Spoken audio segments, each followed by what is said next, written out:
Hello, Balv. You all right, mate? I'm good, thanks. How are you?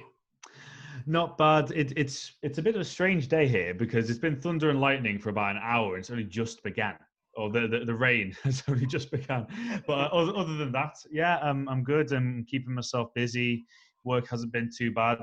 And just keeping myself active, which I think is important to do at the moment for everyone. Yeah, massively, yeah. So I want to get straight into this. So you graduated from UCLan in 2017? Yeah, 2017. Yeah, 20, jeez. yeah. So what did you do at university in terms of like your degree itself, and also like because I know you did like a lot of placements and volunteering as well. Yeah, well, my degree was in sports journalism. I remember when you're at high school and you're telling your tutors and your teachers what you want to go to university and do. I remember that I wrote down sports journalism, and my teacher came back at me and she said, "Would you not prefer just writing down journalism? You know, it's a more broad aspect. You know, you're maybe more employable if you just say journalism." And my response in my head was that I want to be covering a Champions League final. I don't want to be covering a general election. And the irony is, I have covered a general election before a Champions League final. So it's funny how that worked out. But yeah, as I started in 2014 at UCLan, and let me just start by saying it was so far probably the best 3 years of my life in terms of the people that I met, how enjoyable it's been, or how enjoyable it was rather. Um, every day was just so much fun, and it was just absolutely fantastic. My actual sports journalism experience, if you like, began a few years before. I entered a national competition, a match reporting competition, over 10,000 entrants, and it emerged that I won the entire thing. I won the match reporting competition. We got invited to an event at the Etihad, Manchester City Stadium. I met Shay Given and Peter Shilton, and then after that, because I won it, they said, "Look, we've been in touch with Liverpool, who are the team I support," and they said, "Look, we want to try and get you on the ladder." And Liverpool, I did a few years of junior match reporting for them until 2012, and then I started at my local non-league team So called what is Ring junior FC. match day report? What's the difference between that and then what we hear like on Match of the Day or BBC? What's the difference? Oh, it was just like match reporting in terms of writing it out, but I think appealing to a younger audience as well. Just when I read them back, it's funny how much my vocabulary has developed, and just my understanding of the game has developed as well. But it was an experience, and I loved it. As I say, then I went on to my local non-league team, Marine, because when Liverpool did a bit of revamping of their website, and basically there wasn't space for us on the website. I just got straight into my local non-league team, and just basically thought, look, if I'm going to be a sports journalist, I can't let things like this get me down. I just got straight back out there, and that was a big part of actually me getting to university in the first place, because my tutors said they were impressed by how much I was doing even before the course started. They said that I was doing things that other people said that they want to do, so that was something that really impressed them. And then a year or two after starting university, I started voluntary work at a club in Lancashire called AFC Fylde. Yeah. They were going for promotion in their first year. They didn't manage it. But then in my third year of university, so my second year with Fylde, home and away, I went with them, being a media assistant voluntary as well, as they won the National League North title. And that was absolutely incredible that year. It was also I still saw my mates, I still socialized in that, but it was also a kind of guide to the social sacrifices that you Yeah, need to make at times. I And I agree. Yeah. think that is really important in media. Of course, be sociable, still see your friends, and that is a really important part of life in general. But being or going home and away with Fylde really educated me so early on in terms of the social sacrifices that I would have to make up. Sometimes I might not be able to go on every single night out. I might not be able to go and see my mates every single Saturday because you have to travel, you have to get back. But it just helped so much in terms of my understanding of club media, media within the game, media within sport. the amount of interviews I did. It just helped me and just continued to educate me further. And as you say, university was absolutely amazing, mate. It really was. Yeah, no, I think what you touched on earlier about making sacrifices, I think you have to find a balance. I think that's the word. Like, you can't just go out all the time and have a good time and go on nights out and do whatever. But at the same time, you can't just work all the time, because you'll get burnout. Oh, and don't get me wrong. Yeah. When I was volunteering for Falcon, to be honest with you, since I've done my degree, when I'm working in sport, it doesn't feel like I'm working. That's When the I'm thing, working in media, it doesn't feel like I'm working. So I think that's something for me, why I am just so in tune with it, because for me, my hobby is my work, and it is absolutely amazing to be able to say that at the age of 20, at the age of 24. I nearly forgot how old I was then. At the age of 24, it's absolutely amazing for myself to be able to say that my hobby is my job. Yeah. And as I say, sacrifices are important, just so you get the grasp of knowing what it takes, knowing that you have to work hard, because as well at university, I got a first. I got a first class for my degree, and that's not knocking any other grade that people get, because I think university is hard. Yeah, University is hard. Whatever grade you get when you pass in university, you've done so well. But when I went there, I remember saying to my mates back here, I want a first. I want a first, and that was an aim of mine. And so where did that come from then? Why did you say that? Why did you say I want a first and not a 2-1 or a 2-2? Is that like a motivation from somewhere, or? It was just when I realized I wanted to be in sports broadcasting and sports journalism, I did a bit of digging, and I realized how hard quite early on it would be to get a foothold there. It's so competitive, yeah. Yeah, so competitive, man. Yeah. So competitive. Just because it's something that so many people would love to do. And you don't really realize that until you properly get into media, until you get into sports media. Yeah. It's mad, isn't it? Yeah. When you realize, you think to yourself, this is quite a niche topic that I'm studying. It's quite a niche part of the industry. And then you realize so many people want to do it. Yeah. But you realize because it is so much fun.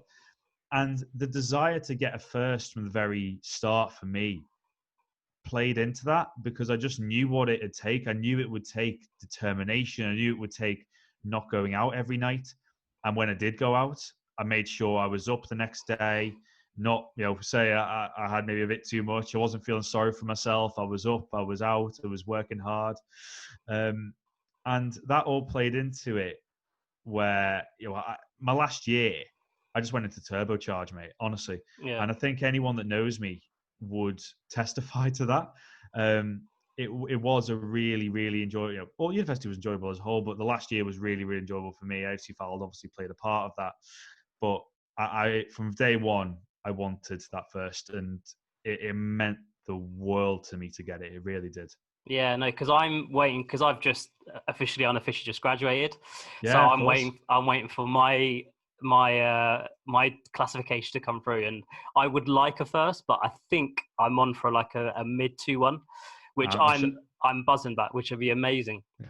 Whatever you get, I know you've smashed it, man. I know you've smashed it. Fingers crossed, yeah. And because I remember we met back in, I think, was it November, October last year? Yeah, because you came for a bit of experience at Radio Merseyside. That's right, yeah. And I think that's the thing I took away from it is everyone was there just like they were enjoying themselves. And the thing that struck me was you guys were getting paid to do this. And that wasn't registering in my head, that you guys, and I remember sitting watching you were live tweeting a press conference from the Everton manager.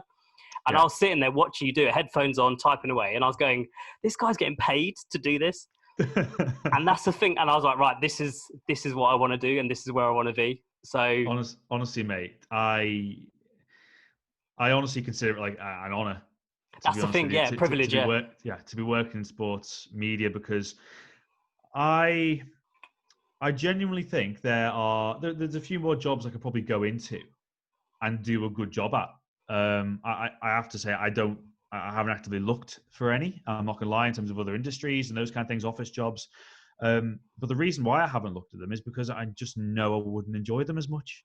Yeah. And that is a huge thing for me, in that I love sport. I love working in sports media. The thrill I get from it is unparalleled to almost any other part of my life. It really is incredible, mate. And that's why, as I say, the old saying, isn't it? Do a job you love, and you never have to work a day in your life. Yeah, exactly. Yeah. So how did you? So you did Flied, and you won that competition. How did you get into the BBC, and how did you get into Radio Merseyside?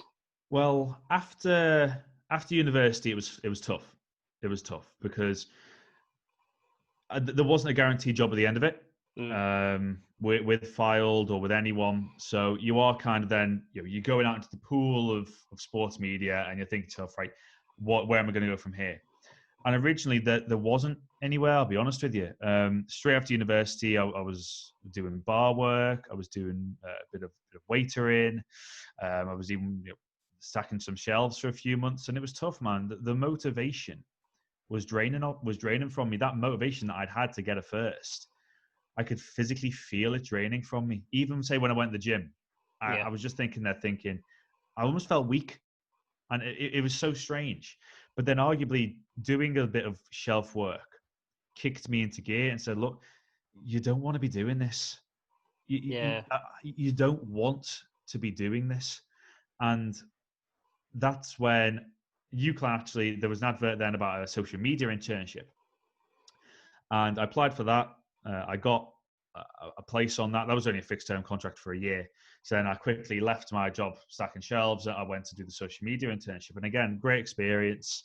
Not necessarily sport, but again, social media, interviewing, the media world. Getting bylines and stuff. So again, I could feel it kind of flowing back. The buzz wasn't there really, but I could feel it really flowing, as in terms of just my creativity coming back. And then in terms of the BBC, around the springtime, an advert came up for something called the BBC Kickoff Trainee Reporter Scheme. Okay. And I thought to myself, right, okay. So I had a look at that, because I have a very good friend called Chris Coughlin. He's in the media world as well. He's absolutely fantastic reporter, and he had done this placement at BBC Radio Cumbria. So I was looking down the options. The BBC Radio Merseyside came up, and I thought, right, that would be ideal. That would be that. I didn't know what would come of it. I just thought that would be great. That really would be great. So I whacked my application together, fired it off. And not too long after that, I received an email back saying, we want to interview you. And this was, I remember that I've probably told this story about 1,000 times. That's why I remember it so well. 21st of June, 2018 was my interview date. And I emailed back because in December, I'd booked a holiday with some friends in Greece. And the dates of my holiday were the 19th to 26th of June. Okay, so it clashed. So I emailed back saying, look, I really, I cannot tell you how much I want to do this interview, but it clashes with my holiday. Is there any chance of a new date, or any chance of us negotiating a new date? And unfortunately, because of the time constrictions of the whole process, they weren't able to change the date for me for the interview. No way. So they said, we can either sort you some work experience, or you can apply for next year's course.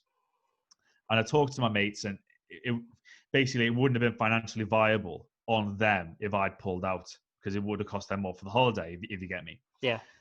So don't get me wrong, my head was all over the place when I was trying to figure that out. It was tough, because I was thinking, this is the opportunity of a lifetime. I don't know if I'll get this opportunity again. So this is how it panned out, basically. On the 19th, I flew out to Greece with my friends. The day after, so the 20th of June, I flew straight back to Manchester. And then I did my interview at Radio Merseyside the next morning. And then they negotiated it. So they made my interview slightly earlier in the day, so I could then get back out to my holiday. Wow. And I am so grateful for that, because I came here, I went in, I remember they said, have you really, first words were, have you really flown back from Greece? And I had my hotel wristband. So I was like, yes. And I showed them my hotel wristband. And then about an hour before because I then went back out to Manchester Airport. And then about an hour before my flight from Manchester Airport, I got an email, and the subject of the email was congratulations. No, really? And it was just saying, we've chosen you to be the BBC Radio Merseyside representative for the for the BBC Kickoff Trainee Scheme. Enjoy your holiday. And honestly, man, I was just stood there in the middle of Manchester Airport. I can't remember what terminal it was, and I wish I could because they did a brilliant full English. And I just started crying just because it meant that much to me. And there's this woman, I don't know her name, I don't know who she was. She just handed me a tissue, and she was like, I hope you're okay. And I just said, I've got my dream placement. Mate, shout out to the tissue lady. Yeah, whoever you are, thank you so much for making me look less of a mess. Chris, that night out in Greece must have been crazy then. I don't remember it. I remember I got I'd already bought just your duty free. I'd already bought some duty free to take, and I thought I'm going to go get another bit here. I'm just going to go and get some more from duty free. I walked into my hotel room, and I played it cool. I was like, I went back and I acted like the old I haven't got it. Yeah. And they just said, lads, I've got it. And as I say, it was just amazing. The whole holiday was just fantastic.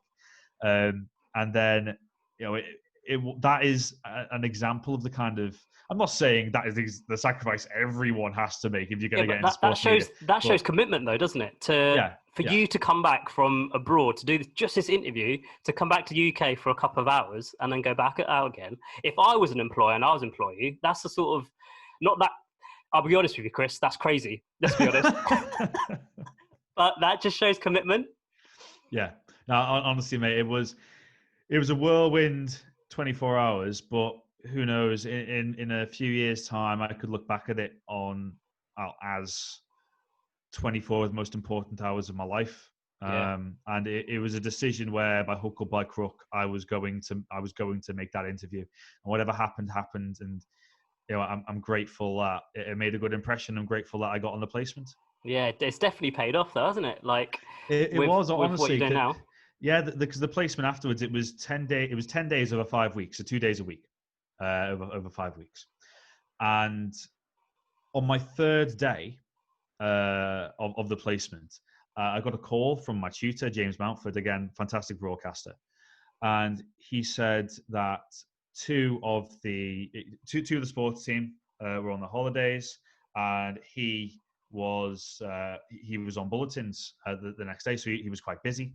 So he said to me, do you fancy going to interview Lucas Digne at Everton? Because he just signed from Barcelona, French international left back. Yeah. And I was like, yep, I could do that. And honestly, one of the reasons why I have been so desperate to get into sports media throughout my life is to kind of break down that barrier between sports media being real life and sports media being a TV show. Because when I went to Finch Farm for that interview with Luca Digne, it was weird because I sat down, just looking around, and they're absolutely lovely at Finch Farm, absolutely lovely people. And I was just kind of sat there, and they treated me as if I was a veteran reporter. They treated me as if I was an equal. Yeah. And then I went into interview Luca Digne. Again, great bloke. Really nice guy, good English as well. And sat down, had a chat with him, asked him, some questions, and that was the moment where it was me. And I was just thought, because I was nervous. I was 22 years old, huge opportunity, and I was nervous. I can't lie. Yeah. And it just felt right. It just felt so right that I knew what I was doing, that I'd been trusted to interview a French international left back. So it's like you belonged. Yeah. It was like I belonged. Yeah. And towards the end of my placement, I was going to ask about freelance because I'd done a bit of checking, and I would have moved back home to live with my parents. I'll be honest, if I'd left my job in Preston, I might have left my internship, and even just a freelance role, I'd have left. I would have been happy with that, absolutely. Yeah. And I was going to go and talk to my bosses, and before I had a chance to go and ask them about freelancing, Paulie McAdam and Sue Owen, again, I'm giving people shout outs here, but it's just because I'm so grateful. They pulled me to one side and said, look, we want to keep you on here. We really like the look. We really like how you've settled in. We really like the work you're producing. We want to keep you on here. Yeah. And I was like, yeah, you don't have to ask twice. So then I moved back from Preston to live in Liverpool.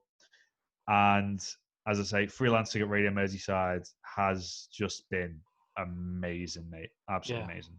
Yeah, no, I think that's because I knew that's what I wanted to do, but having the work placements with you guys at Merseyside and also the placement at Lancashire, at BBC Radio Lancashire, it just cemented it for the fact, like, this is what I want to do. And I said earlier about the fact that you guys were getting paid to do this. Yeah. And that's the bit, even now, Chris, I don't understand that. I don't get how that's possible. I mean, honestly, even at the moment with everything that's going on, it's changed a lot in the media world. It's changed scheduling, it's changed the way we work for safety reasons, to prioritize health and safety. And working on other shows as well has just been absolutely fantastic. I've worked on the Drive show. I've worked on some magazine shows. Of course, when sport's back in the not too distant future, my shifts go back towards that. But the amount of just incredible people you meet in the media world, it's just fantastic to work with them. And sometimes I genuinely mean this. Sometimes I forget that I'm getting paid for it because I'm enjoying it so much. Yeah, that is genuine. Yeah. So so going back to pre-lockdown, what would a like a typical day look like to you? I know it would differ from a match day to a non-match day. So what would a BBC Radio Merseyside Sport sort of desk look like on a typical day? It would be a combination of working towards the weekend shows, so the actual live matches, and the sports shows between 6 and 7 on the weekdays. I was primarily on Mondays and Thursdays, so that would be our football phone-in. So reflecting on the weekend's action, and it is a chance when it gets back underway for fans to get in touch, to discuss their team, to discuss their performance over the weekend. And then Thursdays would be our rugby league show, which again is really enjoyable because I'll admit, before I joined Radio Merseyside, I wasn't a rugby league anorak. I'm still not the best at it, but I've learned an awful lot from being at Radio Merseyside, because we've got fantastic rugby league teams in the area. We've got Warrington, we've got St Helens, in the second division as well. We cover Widnes Vikings, who of course have got a fantastic history in rugby league. And just learning all about that, meeting some of the people involved in that has been amazing as well. So that'd be a combination of working up towards the shows in the evening, and also producing content for, say, build up for match day. Okay. And I tell you what, match day, fun. It is so fun when you're working backstage, but it is stressful. It is so stressful. And because you're working to timing, you're working to get content out. Even when you've produced content for the hour, you are working, say, with highlights. You've got to get highlights out. You've got to get highlights on air. And one of the funniest ones for me, because I've had a few of these, earlier this season, Everton were 2-0 down against Watford. And Yerry Mina scored twice in first half stoppage time to make it 2-2 at the break. And I had prepared a package for 2-0. I prepared a tweet for 2-0. I prepared literally everything to go, ready for the halftime whistle. And then Yerry Mina scores 2 goals. And I'm sat there thinking, cheers, Yerry.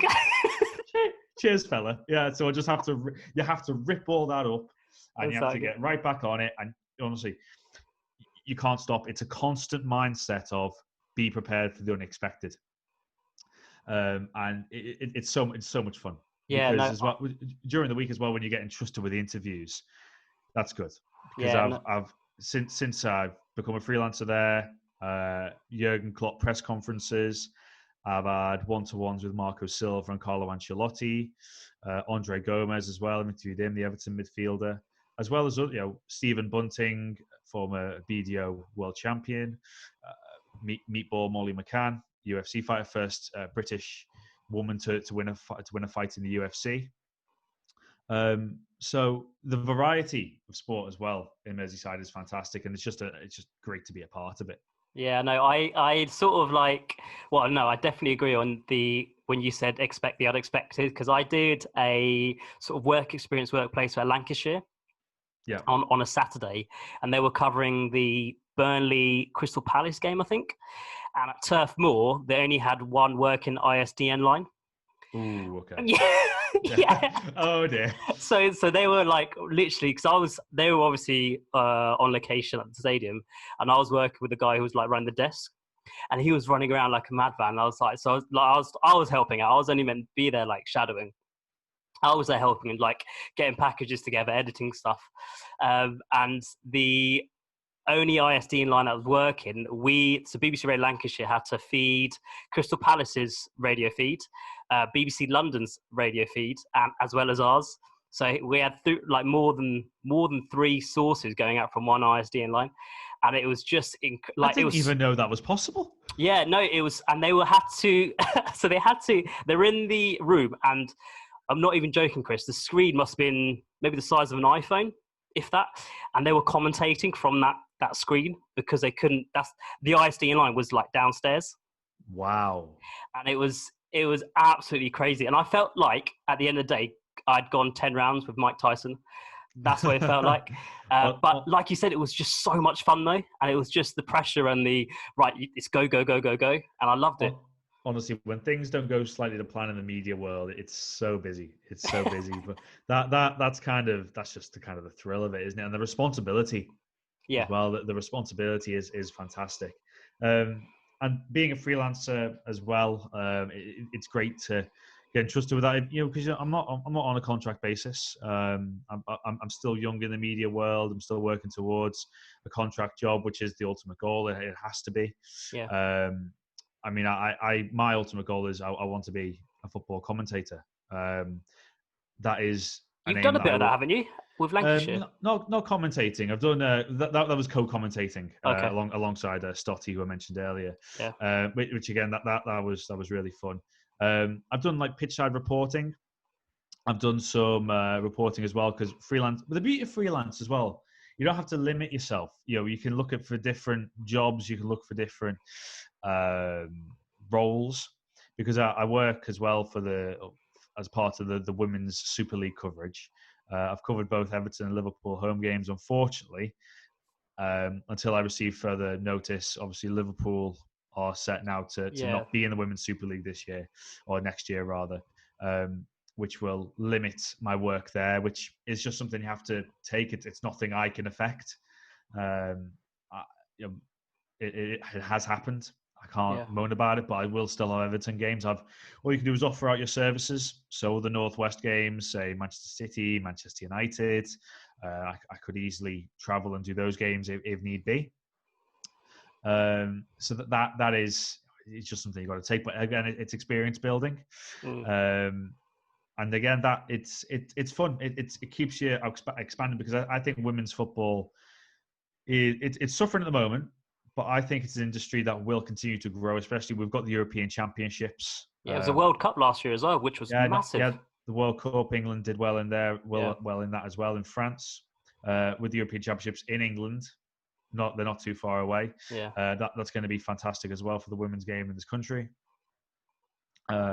So yeah, it's ever growing, and it's good to be a part of now. Really, because then you're kind of catching the crest of a wave. Yeah. And hopefully, it could carry us on to bigger and better things. Yeah, massively. Yeah. So it sounds like from what you said earlier, your route into the media industry is quite unique. But do you believe there is like certain qualities or advice you'd give to someone who was looking to break into the media industry, or any sort of tips and tricks you've got? Be prepared to work hard. Be prepared to work very, very hard. Yeah. Because I started at the age of 14, as I said to you, with my match reporting at Liverpool. That was voluntary. That was just based off a competition that I won. And after that, it was kind of on me to then carry on my work and carry on my experience. For me, you've got to be prepared to do a lot for not an awful amount of cash reward at times, because I'm still building my experience. Even now, I've had 10 years of sports journalism experience, and I'm still growing as a person. I'm still learning things. I'm still learning even about football that I know a lot about. I'm still learning a lot about the game. I'm still learning a lot about other sports. You have to be prepared to sacrifice. So they'd be two of the main things. Work hard. You need to work hard. Yeah. If you think, and this might, if anyone listening, it might seem, oh, this is brutal, but if anyone's listening and wants to get into sports media, you have to be prepared to work hard and be patient. You really do, because the opportunity might not be there straight away, but you can't give up on it. If it's something that you really love doing, which I do, I'm prepared to work hard for it. I'm prepared to keep knocking down walls, making contacts. I've got some good contacts that I keep in touch with, and you have to work hard to open doors. So that, and also I have to say, if you want to get into media, you have to want it. You can't just think, oh, that looks cool, I could do that as a job. Mate, when you work in media, when you sleep, you have to value your sleep so much, honestly, because you might not get a lot of it at times. Yeah. When I was working on the general election in December, I was up until 5 a.m. in the morning. That is the kind of level that you need to really dedicate yourself to, for something that, a general election. I'm not a guru on politics. I couldn't tell you a lot of things about politics, to be honest with you. But it was, I got put on the shift, and I worked hard. I worked hard, man. And that is the dedication that you need. Work hard, be patient, and really have a desire to do it. Yeah, no, because those would be my three things. Yeah, because I've had I've had the managing editor of BBC Radio Lancashire and a presenter and producer from BBC Radio Lancs on this podcast before, and they echo what you said. Like, you can't, if you're in it for the money, then this is probably the wrong industry for you. Because although it looks, from the outside, it does look glamorous and it does look cool and it does look, all these things, it's in reality, it's not like that at all. It's a lot of hours, and it's a lot of like putting the content and the station and the product first. I'll openly admit, if I wanted, if I wanted more money at this stage in my life, I could easily go and get, say, a full-time job somewhere. I could probably look for an office job, those graduate kind of scheme, things. something like that, yeah. But I know that for me, I want experiences. I want to be able to look back on my career and think, wow. Yeah, I did. I remember when I did that. I remember when I did this. Yeah. And that's a key thing for me. That really is. So is that the sort of thing you would give advice to a 15-year-old you? Like, sort of work hard and sort of just have a passion for it. Is that sort of advice you'd give yourself if you're 15? Or when you were 15, shall I say? I'll be honest. When I was 15, I knew those things. Okay. When I was 15, I was probably quite fortunate in that I knew what industry I wanted to get into. I knew I wanted to be in sports journalism. I knew I wanted to be in sports broadcasting. I knew that is what I would enjoy more than anything in the world. The advice that I would give to a 15-year-old me would be tough. Be tough earlier, because the way that I am now, I think I'm quite a confident person. I think I'm quite social. I'm a lot better than I used to be. And I think I'm quite vocal. A 15-year-old me probably didn't have those qualities. I didn't have the best time at school. that I didn't have the best time growing up at times. And I think it would be fair to maybe call me a pushover at times in my younger days. Just people knew that, oh, it's Chris. He's not going to talk back. We'll have a laugh. Those kind of things. My advice to my 15-year-old self would be: get tough and talk back. Okay. Because I've learned now. I've learned that I know my values. I know how good I am. You know who you are. Yeah, I know who I am. Yeah. And a 15-year-old Chris was still discovering that. Was still discovering how to go about. Even though I knew what industry I wanted to get into, still figuring how I was going to do that. How I was going to put all these negative thoughts about me to the back of my mind. Yeah. And don't get me wrong, there's still stuff that I I do something, I think, I could have done this better. I could have asked this question. I could have worded that better than I did. That is natural. That is human nature. You always think after you've done something that there's something maybe a little bit better you could have done. The one thing in my life that I think I couldn't have done any better was my interview for BBC Radio Merseyside for that placement, because I tell you, I left that and I was on cloud nine, man. I knew even if I didn't get that placement, I knew I'd done as well as I could there. Yeah. And that's the best you can do. Yeah, exactly. Yeah. And a 15-year-old me would still be kind of doubtful of himself. So I'd say, even though I have really good friends in the industry and out of the industry as well, but I'd tell a 15-year-old self that you're good enough, so start acting like it. That'd be the message. Awesome, yeah. So that was on the past. So a quick question on the present. You've got a dinner party and you can invite 3 people. So any 3 people in the world, they can be dead or alive. Who would you invite? So I'm going to guess one of them at least will be someone from the world of football. That's it's up to you, obviously, but I'm going to guess someone is going to be someone from the world of football. Kind of. They're not an actual footballer, but if you want to put someone from the world of football into this dinner party, it's totally your decision. It's totally your decision. Yeah. No, sorry. If I want to, rather, because I'm being tough. I'm being. Yeah, exactly. So number 1 for me would be Peter Drury. Oh yes, yeah.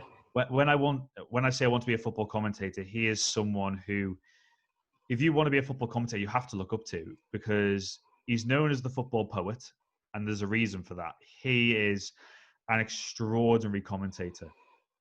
A lot of people think commentating, you can just say, oh, it's 2-0. He scored his 8th goal of the season. To a lot of people, that is commentary.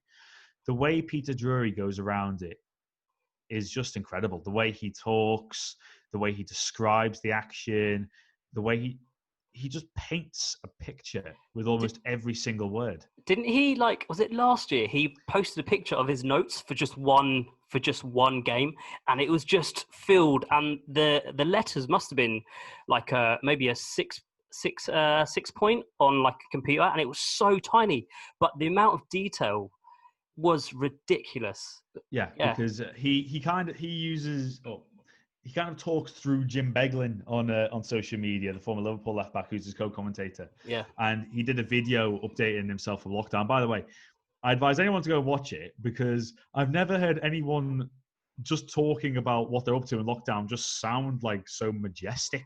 It was fantastic. But then he just showed the dedication that goes into, you have to be prepared for so many instances. And that's something when I'm watching the commentary and I listen to commentary, that's why I'll watch the same goal over and over again to get a different bit of commentary, just a different take. And there's still things that I'm thinking, right, you need to include that, or you need to have a note on that, or it's just little things that continue to try and develop myself, or I use to try and develop myself. And you'll remember the commentary of the Roma goal against Barcelona, Kostas Manolas, a few years ago, when he said, Roma have risen from their ruins. And I watched a little bit of a documentary on that, and it was incredible, because the admission from himself was that originally he didn't know who'd scored. Really? So he used his own technique for commentary to buy himself time before he realized who scored. Yeah. And even that's an amazing technique. Yeah, that's a skill. That's a skill in yeah, itself. Yeah. I'd love to invite him to a dinner party or a pint. We'll go for a pint to have a chat about how he's got into this industry, the dedication it's taken, and just how he goes about it, because he is just such a humble human being as well. It's fantastic. Awesome. Number 2. Yep. I'll go for Dwayne Johnson. I'll go for The Rock. The Rock, okay. Because I've seen a few things. I've seen a few of his motivational speeches, and it's just incredible, his story, mate. When he left home, he had $7. Yeah. $7 to his name. And what he has become is absolutely nothing short of extraordinary. I could have easily gone for someone like in the same mold, like Arnold Schwarzenegger, someone like that. But The Rock, I feel he's more relevant to my generation. Yeah. That's so incredible respect for Arnie. The Rock is more, more relevant to us. And just what he's done, you listen to him say, I wanted to do this, I wanted to do that, because he wanted to play NFL, of course. But then he got kicked out of his team. Yeah, University of Miami, wasn't it? Yeah. He got booted out of his position.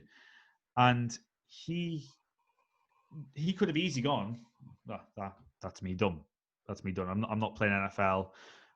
We don't know what route his life might have taken. Of course, he then goes to WWE and then so many movies, and I would because I love hearing motivational people, and he's someone that I love to have a chat with and just learn from and learn. So how much motivation it took for him to not sit down when he had those 7 books and go, I'll think tomorrow. I'll think, I'll try something else. What made him on that day leave home with 7 books? Yeah. So that'd be something I'd love to quiz him on. Yeah. And number 3 was a toughie. Okay. Number three. Everyone struggles on the third person. Everyone struggles. Number 3 was a toughie. Okay. But every part needs a little bit of comedy. Okay. So Steve Carell. No, from The Office. Yeah. Yes. And trust me, that was tough, because I could have Will Ferrell. Anchorman is one of my favorite movies of all time. Anchorman, in terms of laughing, that's the first movie I watched and cried. Not emotionally with regards to laughing. Yeah. I was sobbing for so much of that movie. I had to watch it again to fully understand it. But Steve Carell, for me, The Office. Now, I watched a bit of the British Office, and I think I hear a lot of people say this, where they watch some of the British Office and then not sure how to take it. I was hooked. I was hooked with the US Office. Yeah. Steve Carell's character is perfect. Just how he just makes you laugh so much, and it's just absolutely incredible. Yeah, one of the first films I saw of him was 40-Year-Old Virgin. He's fantastic. And like that, it just made me cry. It just some of the situations, like when he was getting his chest hair waxed. Yeah, waxed. Oh my God, I was in tears. And apparently I read this like 2 years after I watched the film. That was real. He actually did that. Ow! Yeah, I know. That was his real reaction. Oh! Which makes him it's just, oh no. And yeah, so Steve Carell's a good shout. Yeah, of course, because he was in Anchorman as well, Brick Tamlin, and Lamp. I love Lamp, and I love Lamp. Just an awesome character. So Steve Carell for me, because every part needs a little bit of comedy. Awesome. So we've got Chris Coughlin, we've got Peter Drury, we've got Dwayne Johnson, and we've got Steve Carell. That is fantastic.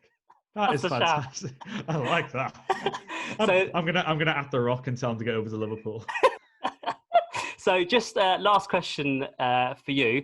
We've looked at the past, we looked at the present, so let's look quickly into the future. Where do you see yourself in 10 years' time? So what do you think you'll be doing in 2030? What do you envision?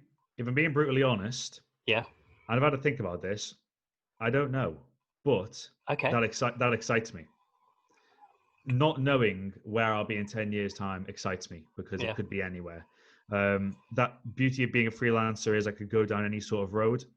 I know where I want to get to. I want to be a football commentator. To be able to commentate at a World Cup, man, that's the dream. that would be the pinnacle. That would be the absolute dream. But I know how hard it's going to be to get there. I know the work that's going to take to get there. I know the experience that I'm going to have to gather.